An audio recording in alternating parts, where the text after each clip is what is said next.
Hallo julle, welkom bij nog een video. Ons vang hier so by Grasslands. Jan en my ander vriend Aiden is daar aan die ander kant. Hulle vang 'n bietjie vis en ek het nou net 'n bassie gevang. So ja, stel die camera weer op as ons nog een het. Ek het een bassie hier en dan hier lê nog een hierso. Daar lê nog een. Ons gaan hom vir bobber gebruik en ja, ek het gou nog een hierso gevang. Derde een vir die dag. Jan hulle is daar aan die ander kant. Hulle het nog niks gevang nie, maar ja.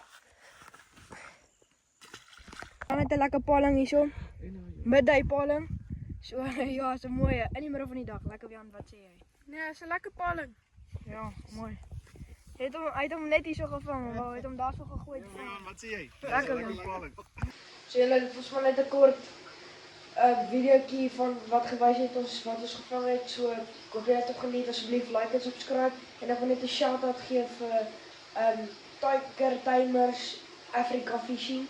En kyk hulle bietjie op YouTube, hulle vang lekker diervis en ja, hulle gaan vir julle baie tips gee hoe om 'n diervis te vang. So ja, ek hoop julle het hom geniet. Asseblief like en subscribe en sien julle in 'n volgende een. Bye.